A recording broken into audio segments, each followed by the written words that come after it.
audience members, and my third one is right here.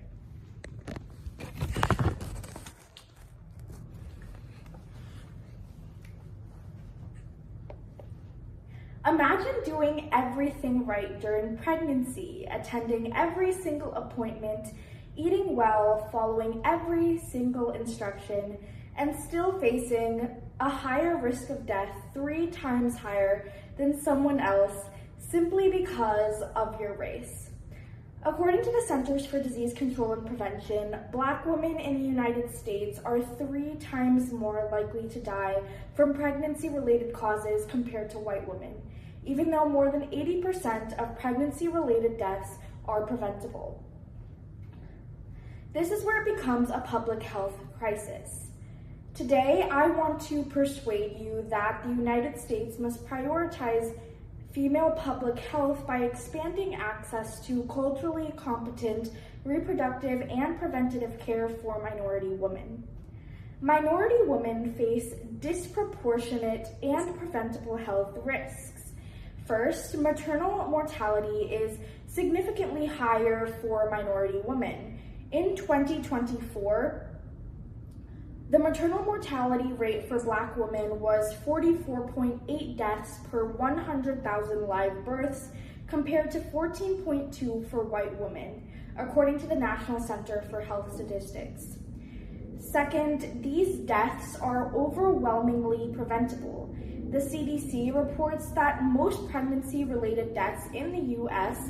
are preventable, yet American Indian, Alaska Native, Black, Native Hawaiian, and Pacific Islander women remain far more likely to die from pregnancy-related causes than white women.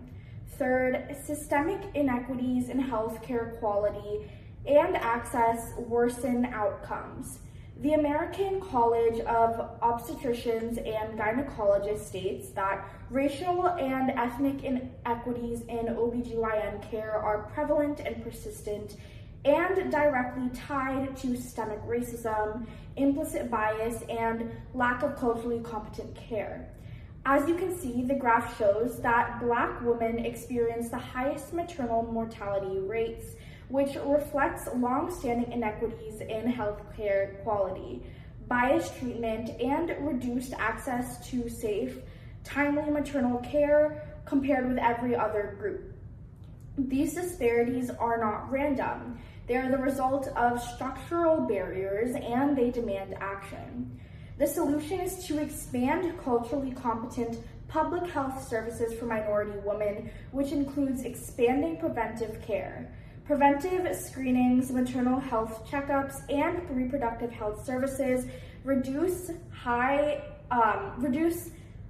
late diagnoses and emergency-only care. The CDC emphasizes that timely diagnosis and quality care can save lives. Training healthcare providers in cultural competence is something that the ACOG highly recommends. They recommend that OBGYNs adopt anti-racist practices, improve communication, and understand cultural factors that influence patient care. This directly improves outcomes for minority women. Strengthening community-based models of care is also something that is very important. So integrated care models that could be including doulas, midwives, patient navigators, and community healthcare workers, they have all been shown to reduce preterm birth, emergency visits, and severe maternal morbidity among minority women based on info found by the National Institute of Nursing Research. These solutions are evidence-based, achievable, and already working in communities that have adopted them.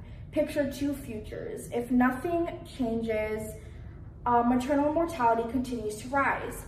Minority women continue to face preventable complications. Families lose mothers, daughters, and sisters to conditions that could have been treated.